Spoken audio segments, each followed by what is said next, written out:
నమస్తే అందరికీ. ముందుగా వీడియో చూస్తున్నందుకు థ్యాంక్స్. మా ఫ్రెండ్స్తో కలిసి శ్రీ ఉజ్జయిని మహాకాళి టెంపుల్కి వెళ్ళాను. ఈ టెంపుల్ వచ్చేసి సికింద్రాబాద్లో ఉంటుంది. బోనాలు పండుగ వచ్చినప్పుడు ఫస్ట్ బోనం ఈ గుడికే సమర్పిస్తారు. అలాగే ఈ గుడి దగ్గర ఎప్పుడు కూడా ఇలానే హడావిడిగా ఉంటుంది. ఇక్కడ శారీ కట్టుకుంది కదా, ఈ అక్కదే బర్త్డే.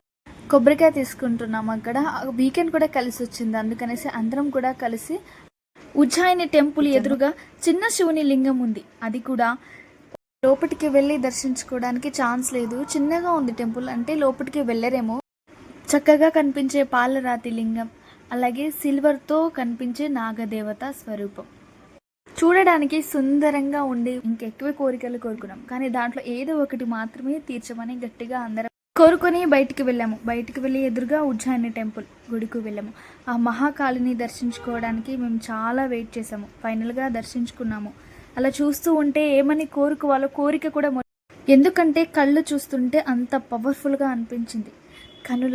కళ్ళారా చూసుకున్నాము, మనసారా కోరుకొని అలా హారతి ఇచ్చారు, తీసుకున్నాము. హారతి తీసుకొని సరదాగా బయటకు వచ్చేసాము. వీకెండ్ కదా, అందుకని చాలా చాలా రష్గా ఉంది టెంపుల్ అంతా కూడా.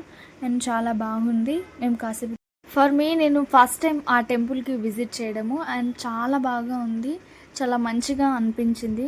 దేవత పేరు నాకు తెలియదు, కానీ ఉయ్యాలలో కూర్చొని ఉంది ఆ దేవత.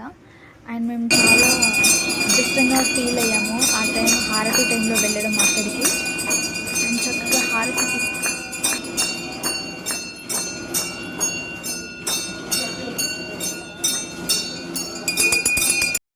చివరిగా మేము గుడిలో దిగిన కొన్ని పిక్స్ కూడా పెడుతున్నాను, చూసేయండి. అండ్ మీరు కనుక ఆ టెంపుల్కి ఫస్ట్ టైం విజిట్ చేసిన వాళ్ళు కనుక వీడియో చూసి ఉంటే తప్పకుండా కామెంట్ చేయండి. అండ్ మళ్ళీ మరో వీడియోతో మళ్ళీ కలుస్తాను. అంతవరకు చూస్తూనే ఉండండి అండ్ షేర్ చేయండి Taruni's life YouTube channel. Thank you so much చూసినందుకు. Thank you.